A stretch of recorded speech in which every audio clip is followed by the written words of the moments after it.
If you like the Young Turks podcast, I think you'll love a lot of the podcasts on the TYT network. Old School, it's one of my favorites, one of the favorites for a lot of the listeners. Please check that out, subscribe, share it. That makes a big difference, and give it a 5-star rating. Thank you.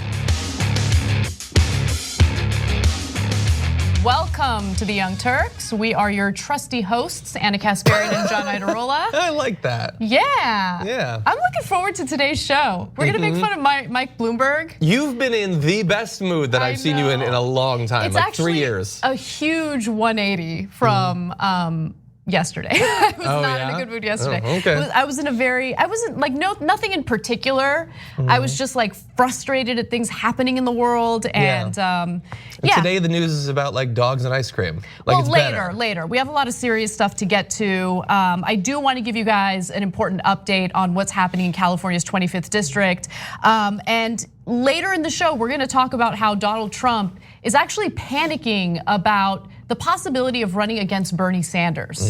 So his campaign is telling him, look, don't worry about it. You got this. You got this crazy Bernie, right? But believe it or not, there are some things that Trump understands better than most Republicans, and that is I'd shift people in the back. He understands populism. I mean, he exploited it for his own nefarious purposes, but I think he understands the popularity of Bernie Sanders, and we'll lay that out for you later in the show. As always, use the hashtag TYT Live to tweet to us, and hopefully we can read some of your comments when we return from our breaks. And as always, members are encouraged to also share their comments. We'll read some of those when we return from our breaks as well. You wanna get started? I have to. All right. Contractually obligated. That's true. Well, none of us are under contract here. That's a good point. Anyway, let's move on. do it anyway. All right. Well, Cenk Uyghur's political opponent in California's 25th district has just announced that she will no longer take corporate PAC money. Democrat Christy Smith, who has run an unusually cruel campaign against Cenk Uyghur with all sorts of unfounded accusations, has now decided, yeah, you know what, not a good look when I'm taking corporate PAC money, and my Democratic opponent has called me out on it several times. Now, this is a victory, make no mistake about it. We as progressives believe that money needs to be taken out of politics. We need publicly financed elections, but she doesn't go far enough. And so here is a statement from Cenk Uyghur. He says, since Assemblywoman Smith now admits that corporate PAC money corrupts politicians, I'm calling on her to truly fulfill her commitment and give back the thousands of dollars she has received from corporations like United Health and Facebook. And since her backers at the DCCC also take millions in bribes from corporations and lobbyists, Smith must also reject any funds or in-kind support from the establishment or risk showing that she doesn't actually care about corruption. Has she agreed to do that?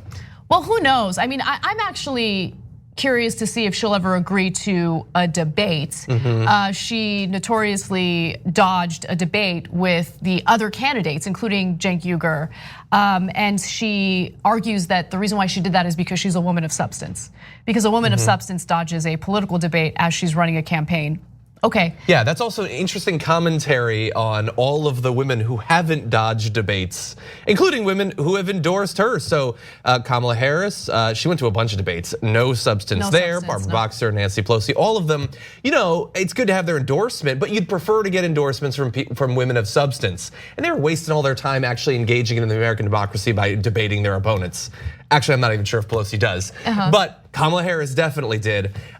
Look, I think that when people move in the right direction, we should give them credit to the extent that they earn it. And the later on you make this sort of change in how you're fundraising, it is less impressive. It's still a change.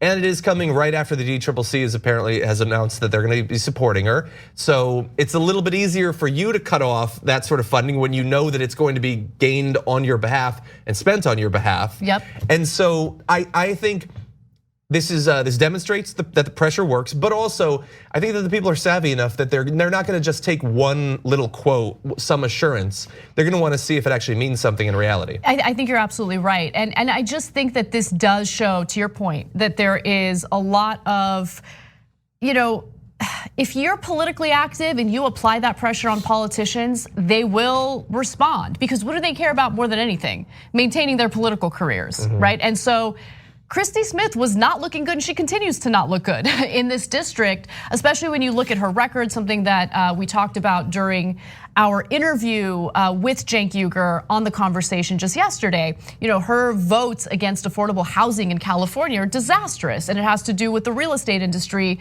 helping to fund her campaign as Assemblywoman. And so these are all things that you should take into consideration, but the important takeaway here is that political activism works, political pressure works. For the longest time, that political pressure was only coming from the corporate side of things, and now you have people getting involved, and that activism is so important. So let this be a lesson for not just California's 25th district, but all the other congressional races that are happening throughout the country right now. Yes. All right, well, let's move on to other news. The White House has issued a formal or a formal threat, I should say, to former National Security Advisor John Bolton to prevent him from publishing his memoir, The Room Where It Happened. Now, in his memoir, we have learned some revelations about what happened behind the scenes in the Trump administration, the fact that there was a quid pro quo in order to coerce the Ukrainian government to announce an investigation into Joe Biden. That was the reason why Donald Trump put a freeze on the congressionally appropriated military funds for Ukraine. We also learned recently that Bolton himself was concerned about some business dealings that Trump may have had with the leader of China and of Turkey. So Trump doesn't like all this stuff, and now we're learning that there is a concerted effort by the White House to prevent Bolton from publishing this book. In a letter to Bolton's lawyer, a top official at the National Security Council wrote the unpublished manuscript of Bolton's book appears to contain significant amounts of classified information and couldn't be published as written. So I want to stop here for a second. Everything is classified. This is how the government works. If something makes anyone look bad in any way, it's classified. No, national security, it's at risk. Not buying it, okay? They don't want this book to be published because it appears that there's some damning information, and Donald Trump is still in the middle of an impeachment process. Yeah, I think that going back for a long time, presidents have been way too self-interested in the way they classify what can't be allowed to leak out and all of that. They'll refuse to answer questions, things like that. But Donald Trump has taken it to a whole nother level. I mean, we've seen that for years now. The way that they responded to the Mueller investigation, the way they responded to the House impeachment inquiry, everything was off limits, everything. I mean, even there were Trump he was answering questions about who he'd like to testify. And of course, he wants everyone to testify, Mulvaney and Pompeo and all of them. But they all deal with national security. That's their job. It's not even that they would say a specific thing that was classified. It's just that they work in the area of national security. And so of course they could never testify, which means that if you're gonna commit a crime, do it in the area of national security, because then you never have to answer any questions. I mean, it's extremely convenient. You don't even have to do it in the area of national security. They'll just cite national security as the reason for classifying it. Look, what Hillary Clinton did with the emails was wrong. I don't want to relitigate all of that. But the one thing that was shady was how those emails were retroactively classified, right? And so things get retroactively classified that weren't even classified in the first place. I'm bringing that up as an example of how things get classified for political purposes, not necessarily for national security purposes. So let's give you some more details about this letter, this formal threat to John Bolton and Simon & Schuster, the publisher of the book. The letter, which is dated January 23rd, said some of the information was classified at the top secret level, meaning it reasonably could be expected to cause exceptionally grave harm to the national security. The manuscript may not be published or otherwise disclosed without the deletion of this classified information, the letter read. And I wonder, like, to some extent they don't want the book to come out, obviously, it's gonna be critical of them. But the like sort of overly broad threat there, I wonder if it's designed to also preemptively threaten media outlets that might publish more leaked material that might come, especially if that leaked material was to come about as the result of him realizing he's not gonna be able to publish it the way that it is right now, but still wanted to get some of it out. This is sort of a threat to CNN or the Washington Post or whoever that you can't publish it in any form. There was some vague language there. Right, yeah, that's a really good point. And really fast, the thing too is, look, there could be things in books written by people who used to work in the government that shouldn't be allowed to be released or whatever. And John Bolton was the national security advisor. If someone was going to have information that could be damaging, there's a good chance that he probably would.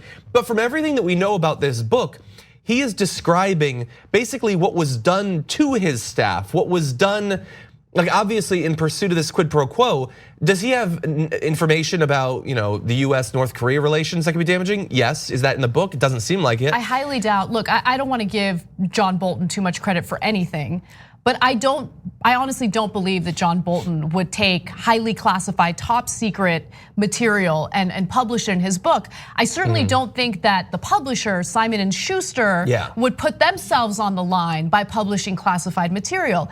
Make no mistake about it, this is an effort to prevent the public from knowing what happened within the Trump administration, any type of confirmation or reinforcement of the accusations against Donald Trump. That's what this is really about. And to your point about the media, the Trump administration doesn't have a good track record with media. I mean, they consistently threaten members of the press with all sorts of things, including taking away their credentials, preventing them from doing the appropriate reporting. Like the threats are on tape during press conferences. We showed you a video. Barring them from international trips, they just did that. Right. Threatening to take away the funding of organizations that receive a very small amount of money from the government.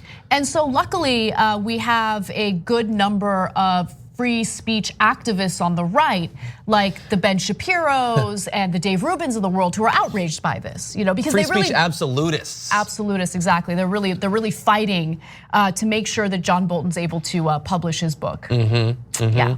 If John Bolton rebrands himself as a young alt-right influencer, and gets barred from speaking at a liberal college campus, maybe they'll defend him. I mean, if John Bolton wants to revive the role of Apu on The Simpsons, Dave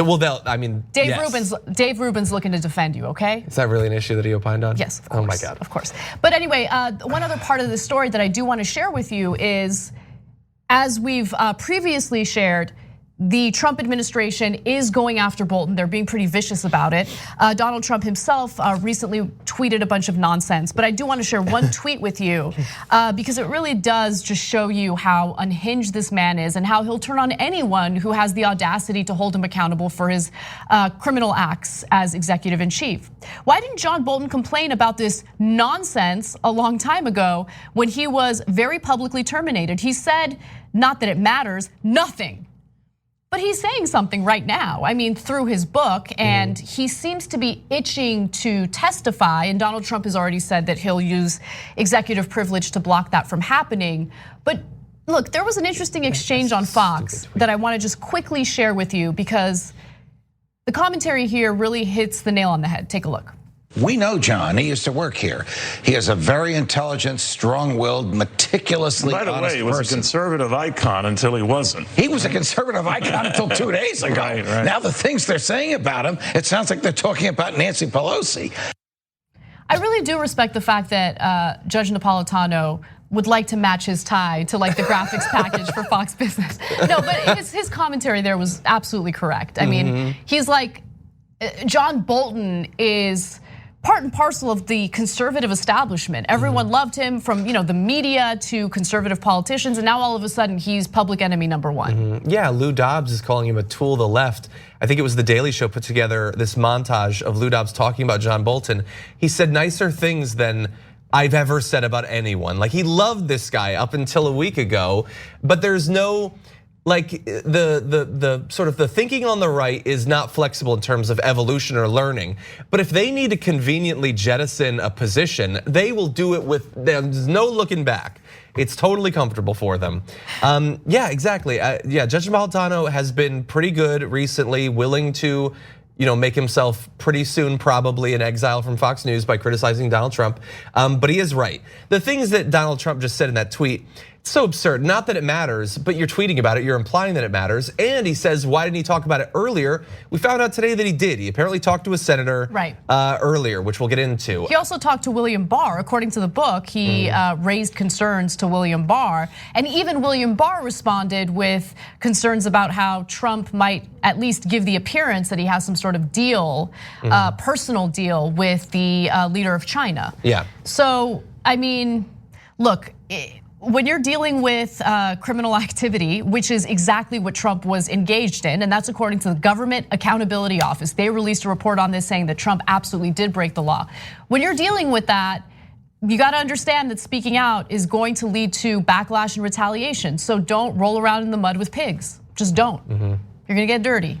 But we'll see what happens with this book. The idea of preventing a book from being published is terrifying in a country where we should have freedom of speech. Quick comment from one of our members, thought you'd be pretty foxy, didn't you? That's the handle, says, John has a fancy tablet cover.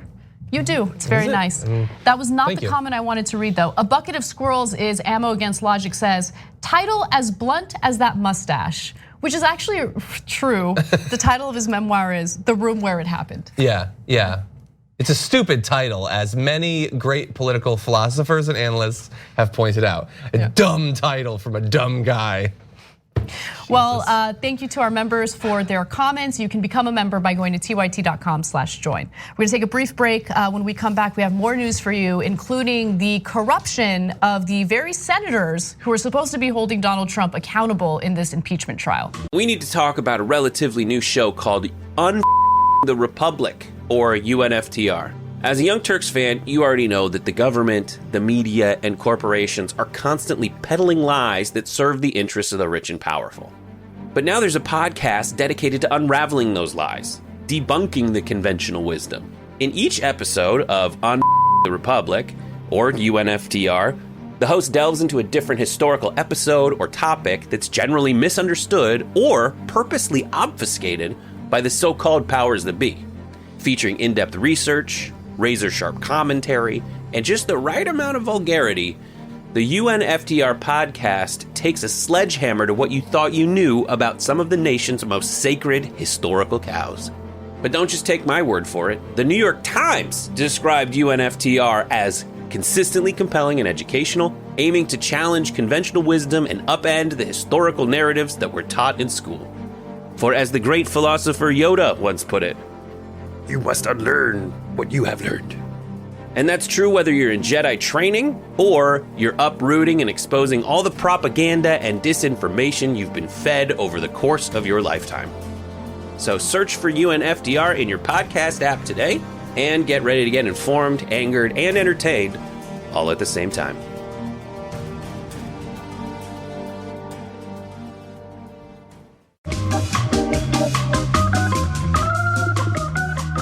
Welcome back to TYT. Before I read some comments, I do want to read a few programming notes for you guys so you can know what to expect in the coming week. So next week is going to be a bonanza. There's a lot of election stuff happening and we got you covered. This is your one-stop shop for all of your election coverage. In fact, we're going to cover the Iowa caucus on Monday, February 3rd. That's, oh my God, that's next week. Is that next week? That's next week. Do you know what's happening next week? No, next week is a nightmare. 3 events. There's a lot going on next week. So there's the Iowa caucus, that's on Monday, February 3rd. Cenk, myself, John, and Ben will be covering that starting at 9 p.m. Eastern time, 6 p.m. Pacific, with on-the-ground coverage by Emma Vigeland. It's gonna be awesome, so make sure you check that out. It's gonna be great. It's gonna be so much fun. And then on Tuesday, we'll be covering the State of the Union address live, and that starts at 9 p.m. Eastern time, 6 p.m. Pacific. And on that panel, we have Cenk, myself, John, and JR. You can tune in live by going to tyt.com/live. And then just a quick ask, a little favor, if you can help us out. So we've actually been nominated for a Shorty Award. Oh, which is super exciting. Happens quite a bit. But you can actually help us out if you go to tyt.com/shorties, plural. So tyt.com/shorties, and then click vote to help the Young Turks win the audience honor for best in news and media and best overall YouTube presence. All right, so again, go to tyt.com/shorties. All right, a few comments and then we'll move on with the rest of the rundown. Tamara says, today will be 42 degrees here in, I don't want to mispronounce the city, Adelaide? Yeah, Adelaide, Australia. It will get hotter come February. Our country is literally burning while our current government pretends there's no climate change. The US has a huge sway on our politics. I hope so very much that the Green New Deal becomes a reality for all of our sakes. I really hope we see President Sanders save our planet. Love Bernie so much.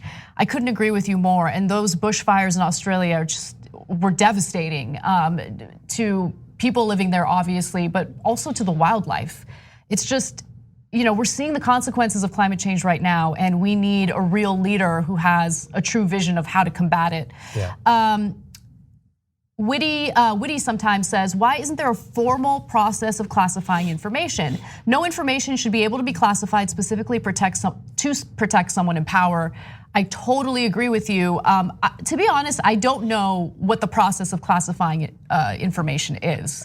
But I that's would say something I'll that, look into. well, first of all, there's not one process. There are multiple, and there are multiple people that can't classify things. The president is, well, I can't describe all of it or anything, but the president has broad leeway to classify things. Yeah. And broad leeway to do things that are in his self-interest. Absolutely. It's unfortunate. The system is set up in a bad way. Later in the show, we're gonna talk about how the Trump campaign is literally going into neighborhoods, giving people money. Just giving people money, and they claim. So far, that doesn't necessarily sound bad. I mean, it's illegal. You can't just pay people off. Like, you can't pay people to vote for you. There you go. Yeah. So okay, now it sounds bad. We'll talk about that later in the show, but we have a few more impeachment-related updates to give you. Let's start with Lindsey Graham. So, new evidence shows that Senator Lindsey Graham, one of Trump's most ardent supporters and defenders, was sent a letter by Rudy Giuliani in an effort to sanction Ukrainian officials who are actually fighting hard to root out corruption in Ukraine. Now, keep in mind that Donald Trump claimed that he wanted to do something about corruption. Lindsey Graham has propped up Trump and claimed that Trump's telling the truth. He just wanted to do something about corruption in Ukraine. But Rudy Giuliani's efforts to sanction these Ukrainian officials was not only a problem, he had informed Senator Lindsey Graham about it and had basically encouraged him to sanction them. So here's what we know so far. In late 2018, Rudy Giuliani said he delivered a letter calling for sanctions on a host of Ukrainian government officials, including one widely viewed in the West as a brave reformer, and another who helmed the company where Hunter Biden was a board member. Joseph Bondi, the lawyer for Lev Parnas, an indicted Florida businessman involved in the US-Ukraine saga, told the Daily Beast that Giuliani showed his client the letter and told him he delivered it to Senator Graham. So before we go on any further with more details, I want to get your thoughts on this, John. Yeah, well, and the details are important. Yeah, it's funny that there's virtually no one in Trump's inner outer circle that hasn't been tied into this. I mean, so far less actively than some of the others, but I just think it's so amazing. Lindsey Graham, at this point, he's not gonna say anything critical of Rudy Giuliani, let alone of the president, but he must have thought at the time how bizarre it is that Rudy Giuliani, who has no reason having any interest or knowledge or experience with Ukraine in his entire life, is dedicating years of his life to supposedly caring about Ukrainian corruption, which is a joke on the same level as Donald Trump caring about it. That he's just tied in with some businessmen that are trying to change things to advance their own economic interests. To any reasonable person who's not an active part of Trump's cult, that is the most obvious thing in the world. Well, what's also incredible is that we now know of two high-profile Republican lawmakers who are very much involved in the impeachment investigation, now the impeachment trial, who were themselves involved in, or at least implicated in, some of the wrongdoing, right? Now, when it comes to Devin Nunes, we talked about that. He was very much implicated. We learned details through the impeachment investigation. And now, would you look at that? Before all of this blew up for the public to learn about, Lindsey Graham was given this letter by Giuliani encouraging him to sanction Ukrainian officials who are actually fighting corruption in the country. And by the way, some of these politicians and officials in Ukraine were targeted aggressively by corrupt forces in the country. And I'll give you those details in just a second. The letters claim that an eclectic mix of Ukrainian political figures and business people were part of an alleged organized crime syndicate.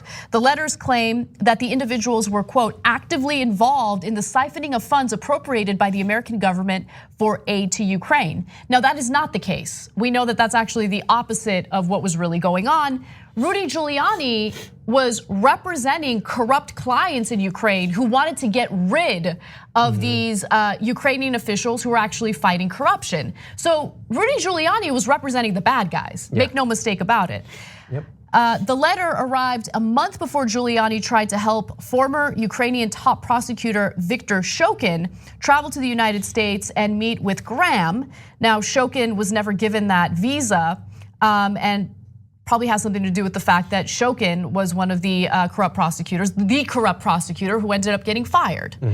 So now let's get to the details of one of the officials that was included on that letter, right, that Giuliani wanted sanctioned.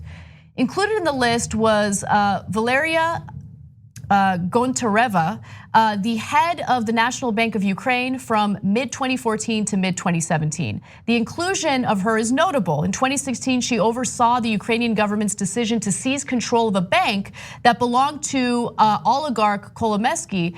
Ukrainian officials alleged that Kolomoisky and his allies had misappropriated billions from the bank. He has pushed to regain control of the bank, even as the FBI has investigated him for financial crimes. Now, here's where things get downright scary. She has faced death threats and danger, okay? So her home was vandalized and someone left a coffin with her likeness inside it outside the central bank offices, as the Washington Post reported. Years after the nationalization of the bank, the danger persists. In August of 2019, she was hit by a car in London and hospitalized. The next month, her home in Ukraine was burned down. So these are the type of people that the bad guys in Ukraine are targeting, and that's right? why Giuliani wants to protect her. And so Giuliani wants to punish her further for actually trying to root out corruption in Ukraine. It's disgusting. Yeah, and look, good on you for going through all the details. I love that you're doing that. It's just so maddening that we have to keep, like we've taken these people by the shoulder. We're just like, can you just acknowledge that they don't give a damn about actual corruption? They have no interest. Donald Trump has a personal interest. Rudy Giuliani and partners have personal financial interests. They're different interests. All of them have nothing to do with corruption. There was no reference to corruption on the phone call. The Department of Defense had already said that they were complying with all the anti-corruption statutes necessary to be allocated the funds, all of it. And then all of the added people that now have become interested in corruption. So Giuliani and Trump supposedly care about Ukrainian corruption. Now you have people like Graham and Cruz that, oh no, they're incensed about it. That's the real scandal right now, is all that corruption that Biden was involved in. But as many people have pointed out, when the Burisma stuff and the Shokin stuff and all that was developing, Graham and Cruz, they weren't off hiking for years. They were in the Senate, and they didn't care at all about it. They didn't talk at all about it. They didn't do anything about it because none of these Republicans gave a damn about corruption in Ukraine. But let's just acknowledge that the military aid that was appropriated for Ukraine was a bipartisan effort in Congress, which means that Lindsey Graham was involved, right? He apparently thought that the corruption was dealt with. So why didn't he raise any of these concerns about so-called corruption in Ukraine as these funds were being appropriated for Ukraine? It's amazing how they just lied to the American people, right? They lie and they protect like the most evil doers in Ukraine while they're pretending as though they care about rooting out that crime. Yeah. It's disgusting. Yeah, and it's also amazing that like Donald Trump, more than almost anything else, is immune to when he says something that should be so important that we understand, it just doesn't stick. I forget exactly who it was. I think it might have been Rex Tillerson, revealed that he had had a conversation with Donald Trump where Donald Trump wanted to change some of the internal US government regulations. It stopped US-based businesses from bribing foreign governments to get business deals. And he said, how dare they stop us from bribing people in their country to get business? That should matter when he is trying to pitch himself as a person who has waged a multi-year war against corruption in the business practices of countries like Ukraine. He obviously doesn't want that. He wants to change our rules to allow for more international corruption. Definitely. It just doesn't matter. It doesn't sink in. Nothing matters. Nothing matters. And just yesterday we talked about how Pam Bondi, one of Donald Trump's defense lawyers, is corrupt herself. And she goes out there on the Senate floor and goes after the Bidens for corruption when she took $25,000 from the Trump Foundation and is now representing Trump, but more importantly, dropped the investigation into Trump University. Luckily, they didn't drop that investigation in New York, and Trump ended up having to pay a $22 million settlement because he defrauded students. But this is what we're dealing with, right? So whenever the media pretends like both sides are equal, it's infuriating because you have one side that is not only lying to the American people, but helping cover up Donald Trump's criminal activity in the White House. So let's move on to some real corruption when it comes to this impeachment process. New reporting indicates that Donald Trump's lawyers have given thousands of dollars to Mitch McConnell, who is obviously overseeing the Senate impeachment trial. Now, it seems as though there might be a conflict of interest there, but we live in a country where this type of bribery is legal. And so you end up with senators who don't serve the best interests of the country. They will sell the country out in order to maintain their cozy little relationship with their donors. So let me give you the details of what's going on. Former independent counsels Ken Starr and Robert Ray, who both investigated former President Bill Clinton ahead of his impeachment, contributed thousands of dollars to Senate Majority Leader Mitch McConnell last year before they joined the president's team. So Starr actually gave him $2,800 in July of last year, and Ray gave him $5,600 in September of last year. And that's according to the Center for Responsive Politics, which is trying to shed some light on what's going on, some of the corrupt influences in this Senate impeachment trial. In fact, Senator Mitch McConnell was notoriously said this, and he was very open and honest about it during a cable news appearance. Let's take a look. Everything I do during this, I'm coordinating with White House counsel. There will be no difference between the president's position and our position as to how to handle this, but we'll be working through this process, hopefully in a fairly short period of time, in total coordination with the White House counsel's office and the people who are representing the president in the well of the Senate. Well, exactly how we go forward, I'm going to coordinate with the president's lawyers, so there won't be any difference between us on how to do this. Again, I'm going to take my cues from the president's lawyers. I'm going to take my cues from the president's lawyers, because the president's lawyers have donated to my campaign and got to look out for their best interests. So I'll go ahead and sell the country out. This is our democracy. Yeah, and it should, I mean, various things that were just cited should be illegal, at the very least are incredibly unethical, to which there's no consequences whatsoever. And like with each passing day, I keep thinking back to all of the people, like in my personal life, on the news, that like go on and on about this amazing document, the Constitution, this amazing system that was set up. And like obviously there are some significant historical issues with that were baked in the Constitution. But in so many ways, almost everything that up until recently did work was resting purely on, well, people aren't gonna be 100% corrupt criminals, right? Because if they are, there are no checks and balances on anything. You can do whatever you want. I mean, like again, as we've made so many comparisons between the impeachment trial and a regular trial, but nothing that he said there would be allowed. The fact that they can make literal donations right before the trial, and that honestly, although that's the easiest to pinpoint with actual numbers, it's clearly should be illegal. It's actually the part of this that bothers me the least. Donald Trump can threaten senators that are considering his fate right now. He can raise money for them personally, which he has done very recently. He can provide the promise that he's gonna raise money for them in the future. Threats to speak out in support of primary challengers in the future. He's allowed to do all of these things, none of which would be allowed in any other sort of trial in our country. That's such a great point. In fact, Donald Trump refuses to do any fundraising for Susan Collins, because Susan Collins, by the way, she has help Trump. When push comes to shove, she votes along with Republicans and enables Trump just as much as the other senators do. However, the only difference is she will sometimes say that she's a little bothered by how Trump is acting or how the Senate impeachment trial is being conducted. But it's just her way of trying to pander to some of the voters in her state in a tough re-election bid, right? That's what this is really about. But even something as mild as that will lead to Trump threatening her and saying that, I'm not gonna do any fundraising for you, you're dead to me. He didn't literally say that, but that's how he's treating her. Yeah. Now, that's what you get when you try to play these like games and you do this balancing act. How about have some principles and just do the right thing? Yeah. Because trying to pander to Trump is not working, clearly. So I guess this may be a weird thought, and I'm already starting to come up with consequences of it that would probably make it unacceptable. But as we're witnessing this obvious ability of the person who's being judged to influence the process and how that's almost certainly going to determine the outcome, do you think that some of these votes should probably be anonymous? Like check to make sure that it's all on the up and up, but allow them to vote the way they actually feel without being able to be personally identified. I know that it's unworkable, it couldn't actually happen. And the solution should be, it shouldn't have to be anonymous, the solution should be that if Donald Trump does the things that he has clearly done, that the people would turn against him. And that if he lashed out against these Republican senators, good conservatives and Republicans would side by the non-corrupt, non-criminal parts of their party. Unfortunately, we don't have any of that. We don't have a system that can provide checks and balances, and we don't have a populace that actually cares about what is true and what is ethical.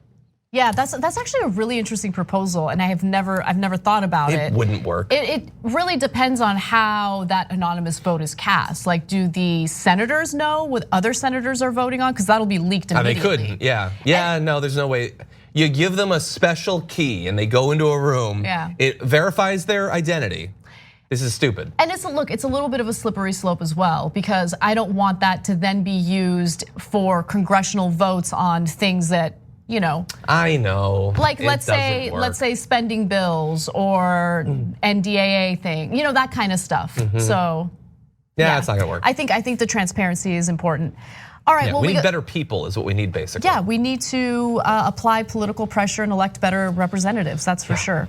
All right, well, we gotta take a quick break. When we come back, one of my favorite stories of the day, Representative Zeldin gets asked tough questions by an NBC reporter about the impeachment of Donald Trump, and he's just like withering away. Like he doesn't know how to handle it, gets defensive. I love watching them squirm. You're gonna love it too. Come right back. At TYT, we frequently talk about all the ways that big tech companies are taking control of our online lives, constantly monitoring us and storing and selling our data. But that doesn't mean we have to let them. It's possible to stay anonymous online and hide your data from the prying eyes of big tech. And one of the best ways is with ExpressVPN. ExpressVPN hides your IP address, making your active ID more difficult to trace and sell to advertisers. ExpressVPN also encrypts 100% of your network data to protect you from eavesdroppers and cyber criminals. And it's also easy to install. A single mouse click protects all your devices. But listen guys, this is important. ExpressVPN is rated #1 by CNET and Wired magazine. So take back control of your life online and secure your data with a top VPN solution available, ExpressVPN. And if you go to expressvpn.com/TYT, you can get 3 extra months for free with this exclusive link just for TYT fans. That's expressvpn.com/TYT. Check it out today.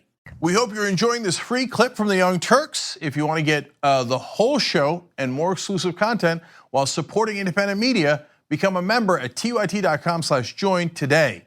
In the meantime, enjoy this free segment. Deep House is not happening today, I guess, but it's all right. I'm into that, whatever that was fun. Light to mid house. Yeah. Not house at all, not even close. No, not low house. Okay. I started running again today, and I was listening to House while I was running. Does that help? House while I was running. It does. It gets me really like fired up. So. Have you ever really fast? I know this has nothing to do with anything, and I'm gonna just drive Brett crazy. Have you ever done like marathon, half marathon? We're ahead of the game, Brett. We can have a little fun, okay? Yeah. Yeah. Anything like marathon, half marathon? Brett just said he's not paying attention to anything we're talking about. Oh, then we're free. My friend is actually going to run a half marathon, and she's encouraging me to join her. But it's too much. It's too much of a commitment. You should do it. You know what our schedules are like. I know. I don't want to do it, but you should do it. I want to do it, but I can't. Like Okay. it's just. I'll work on you. My schedule's too unpredictable with all the election stuff. Anyway, member comments real quick. Nick says 2 months ago I wouldn't have guessed Hunter Biden would be made to look like an expert on Ukraine, but compared to Rudy, there you go. Yeah, I don't think Hunter Biden's an expert on Ukraine, but No, yeah, I guess if you're comparing him to Rudy Giuliani, anyone's an expert on anything. No, none of these Americans, not one American who's been talked about in a sentence involving Ukraine actually cares about or knows anything about Ukraine. They're all just getting paid, every one of them. Well, I think that a good piece of evidence to reinforce what you're just saying is how so many lawmakers still refer to it as the Ukraine. I don't know. Yeah, I watched Seinfeld, so that's baked on it. But honestly, look, you can be frustrated about that. You should be frustrated about that, and I would like to shut down all of it. I don't want Biden's kids or any of their kids getting these sorts of jobs. But today, Jared Kushner was asked about how he's prepared to deal with Israeli-Palestinian peace process, and he was like, "Oh, totally. I read 25 books." He didn't read anything. But even if he did, that's better than nothing. Trump hasn't read 25 books. But like, that's not the issue. Exactly. All right, I don't want to neglect our TYT live section, so I'm going to read a few comments there. Super Last Thing writes in and says, could we stop calling him Cruz? That's my last name and I hate it. Let's call him, I don't know, stupid pooped bird face. If I remember, I'll definitely do that. I actually really like the last name Cruz. I like the first name Cruz as well. I think Cruz is a cool name. That double up?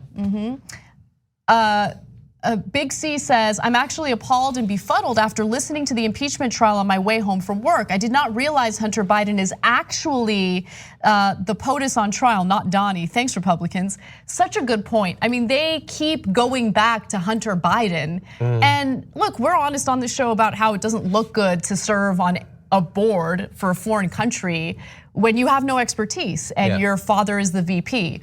But the accusations by Republicans against the Bidens have been proven wrong over and over again. But just to be safe, let's ban both of them from being president. Yeah, that'd be great. I'm totally into that. All right, let's move on to the rest of the news. Media. If you all would like to, I mean, you're doing a great job as Shills. If you ask a question because we're asking you tough questions. But this is the problem. We're not insulting the you. problem is that you're actually insulting your audience. That's Representative Zeldin, a Republican who did not like the tough line of questioning coming from an NBC reporter. Now, I give her a world of credit. I think she did a really great job here. And you're about to see more of her pushback against his ridiculous answers in the next clip. But before I do, let me give you a little more context. Republicans keep claiming that there's corruption in Ukraine, and that is the reason why Donald Trump would not release the congressionally appropriated military aid to the country. And so what he's being asked here is very clear, very simple. Can you please elaborate on what that corruption is exactly? And he just fails and squirms, and you're about to see it in this next clip. DOD certified this money in May. They said that Ukraine met all anti-corruption standards. So what specifically happened that made the president all of a sudden concerned about corruption?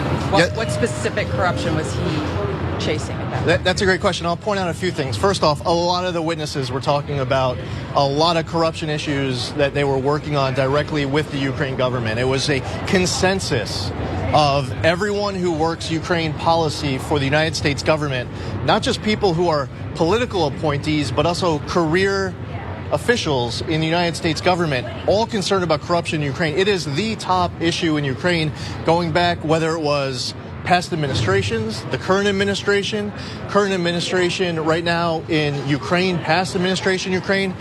2014, we passed the Ukraine Security Assistance Act. You can't even provide United States tax dollars to Ukraine unless you're convinced at that moment. Let me finish the answer, please. And I'll get right back to you. Unless you're convinced that at that moment that Ukraine is doing what it needs to do to fight corruption. So what Zeldin's doing there is he's giving the reporters a history lesson about corruption in Ukraine. But the point is that there were officials in place in Ukraine. There were even US diplomats, including Marie Yovanovitch, who were helping to root out that corruption in Ukraine. They were retaliated against. And so he's not getting into that. He's just talking about the past corruption issues with Ukraine.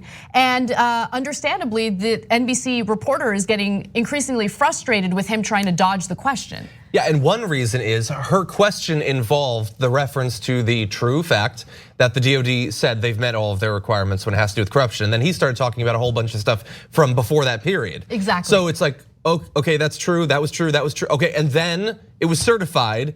It was legally allocated. So why did the president, a guy who doesn't know anything about anything you're saying, by the way, he doesn't know about the history, probably doesn't even know about what the DOD did. So why was he suddenly concerned? And what's really interesting, what I would have liked to have asked him was, we had this last week, we had the identification of Kellyanne Conway that they only released the money like the day after they found out that the whistleblower was talking to Congress. And she said, it's just coincidence, has nothing to do with it. Okay, fine. Let's say I agree with you. What Lee Zeldin was just pointing out was, it doesn't matter about the DOD, there were still lots of concerns, and Trump cares about Ukraine, was super concerned, and he was not going to release it until he'd been reassured. Okay, so then eventually you did release it, and it wasn't because of the whistleblower, then why was it? If that wasn't the cause, what changed? What stopped you from being so concerned that the money was all gonna be stolen? Well, look, John, nothing changed. Let me go ahead and give you a history lesson about Ukraine and not answer that question. In fact, Zeldin gets increasingly testy in the next clip. Take a look. And in the NDAA, it was reinforced, you can't provide US tax dollars to Ukraine unless at that moment you're confident that they're fighting corruption. It is actually in law a responsibility of the president of the United States, and a lot happened specifically since May. So you pointed out May. What specifically happened since May? Yeah. Well, I mean, first off, so you have a whole new administration that's coming in. You have an anti-corruption platform. You have to let me answer your questions. I'm just saying, anti-corruption platform. That's fantastic. That's the point. Go ahead. Okay. So after you have, and listen, if I give a good answer, that doesn't mean that you have to cut me off. Okay. I know that if I give a bad answer, you'd probably let me go all day. I understand now. This is our second day. Right. Well, let me answer you. Go ahead. Yeah, he was giving a bad answer, and she did step in to call him out for dodging the question. Yeah. So I believe that I know everything that was going through his head there, and it might seem at first that it's just like frustration or such a great picture. Oh my God, I don't even want to be in the split screen of that. So it's not just frustration. It's not just the normal Republican, like I hate the media. What is going on with? Anyway, what he saw in that moment was an out, and the out was he, like a lot of Republicans, has now been tasked with pretending they care about and know about Ukrainian corruption. Yeah. Like imagine if I had to, like my job now is I gotta make the case for natural gas all the time. Let's say I somehow signed on for that. My heart wouldn't be there. I wouldn't really remember the facts. It's like, do I really have to go through this? And if you keep interrupting, I don't want to keep going through the thing that I really don't care about and don't believe. Oh, I can talk about this now? I can talk about how you're being mean, you're interrupting me? Exactly. Oh my God, I'm so hot to do that so that I don't have to keep talking about this BS that I don't know about and don't care about. Exactly, and this final clip that we'll show you is the epitome of what you just described, right? He gets more frustrated and tries to kind of like block her from asking more questions. Take a look. Any other questions? Biden, CrowdStrike, and what is the other specific corruption? So as far as, listen, I mean, yesterday, by the way, anyone else have any other questions? I'd be happy to answer this one. I know it's a hard question, but it's important. Oh, no, hold on a second. It's a hard question, because the president's not on the record mentioning anything other than Biden, CrowdStrike. That's it, and you haven't mentioned anything else. Okay, I'm happy to answer your question. Please. But all I was asking was, because you have a lot of colleagues here, you guys want the answer, right? The answer that yeah, okay, I'm happy to. Thank you. But just know you have a unique style, okay? And it's one that might not be as, I mean, you're not looking around to see if anyone else has any other questions. But if you're not answering it. You know, he was honest about one thing. He mentioned her style and called it a unique style. Now, if the press were behaving the way that it's supposed to behave, which is a check on power, then her style wouldn't be unique. But far too often you see these, maybe you'll have like a tough question, but there's rarely a follow-up. And I give her a tremendous amount of credit. The reason why I haven't said her name yet is because I know I'm gonna butcher it. And if she ever happens to watch this video, I apologize. You did an incredible job here. Heidi Przybyla is her name, and she works for NBC. She did a great job there. And this is the kind of follow-up question or follow-up questioning that we need, because look how easily they fall apart once you're asking them the tough questions. Yeah. He's squirming. And then I love when he's like, does anyone else want to ask me a question? And all the other reporters are like, no, that's we want you to answer her question. No, that's a good one. Yeah. No, I'm happy to answer the question. Anybody, please save me. Come save me. He kept saying it, and the weird thing was he kept saying he was happy, but he didn't look happy. No, he looked pretty annoyed. And again, he was looking desperately for an out. There's a whole crowd of people. Ask me something. Name one extra thing. And I've said this now 30 times over the last 3 months. They have had so much time. They have so much staff. How haven't they come up with something so that he doesn't have to stand there and look like an idiot? And the thing is, there's gotta actually be corruption. Find it, talk about it, identify a company, an individual, something. They can't. I mean, partially because they don't care. He doesn't care. He doesn't want to know. Once you get caught in a lie, how do you get yourself out of it? That's by asking further questions. I don't. Nothing is worth it. Like no political career in my eyes is worth doing what Republicans are doing right now. It's so embarrassing and so shameful. I mean, if I were Zeldin, I don't know, I wouldn't be talking to anyone today. Like I would be in bed. I'd have like the shades closed and I'd be like, no phone calls. Like I need to live with who I am and how deeply embarrassed and ashamed I am. Well, you don't have the thing that politicians, especially Republican politicians, have to have, which is this bizarre psychological mix of, on the one hand, total arrogance and ego, you're obsessed with yourself and your own advancement, and a willingness to debase yourself in like true online cuck fashion. Like I hate that term. I hate the whole thing. It's 100% right. No, look. Like I am the best man ever, now flog me. That's what they do. Ted Cruz, he cares only about himself and his whole future. 100%. To the extent that you can call him ugly, his dad's an assassin, his wife is ugly. Exactly, it doesn't matter. They'll take it. They're masochists. It's just so embarrassing. It really is, and that's look. Trump is terrible. We got to get him out. We got to get him out. The only silver lining to his administration or to his presidency is how he has become the cuck master when it comes to these Republican lawmakers. It's true. And some of these military guys who have dragged us into endless wars.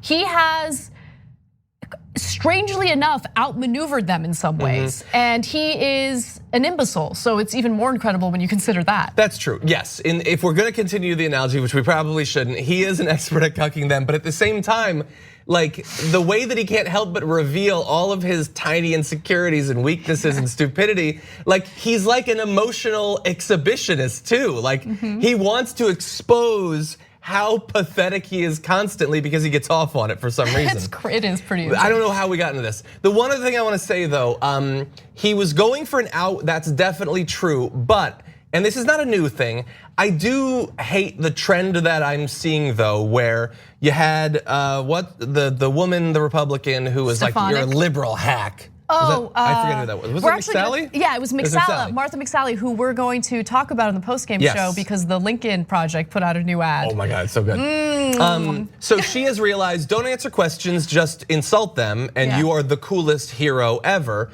Mike Pompeo, he just yelled at a woman in private for 9 minutes, and Trump gave him a standing, like they had a standing ovation in a big room. This guy is realizing, if I don't have an answer, like if he had spit in her face right then, they would have cheered for him in Fox News. And they have now provided an out for all of their people. They never have to answer a question. They never have to acknowledge their own hypocrisy, their own past statements. All you have to do is insult the person asking you a question. And the thing is that the audience on the right, they don't want the truth. They want to own the libs. Well, Nando made a really great point on the show on Monday. I wasn't here, but he said something along the lines of Republicans don't care about figuring out whether a crime was committed or not. They want to figure out how to get away with the crime. And I think that's the devastating difference between the right and the left, but I also don't want to be too naive about the left. I mean, the left never ceases to amaze me with their own issues. But I really don't think that Democrats would lie to the American people and cover up for a president's crimes to the extent that Republicans have. Yeah, or they might, but in terms of a performance like that, I don't think that we've seen a great Democratic example of that much of a willingness to, no matter how bad it looks, just pretend that nothing's wrong, and then turn the guns on the person asking you a question. Yeah, absolutely. Yeah, and anyway, and in any event, even if there are good examples, I don't want to see more of that. I don't like the normalization of it. I totally agree, yeah. All right, well, we're gonna take a break because when we come back, we're switching gears. We're gonna talk about some election updates, including one of my favorite stories of the day. Donald Trump is shaking in his boots at the very thought of having to run against Bernie Sanders. We're gonna give you the evidence of that and more when we return. Thanks for listening to the full episode of the Young Turks. Support our work, listen ad-free, access members-only bonus content, and more by subscribing to Apple Podcasts at apple.co/TYT. I'm your host, Cenk Uygur, and I'll see you soon.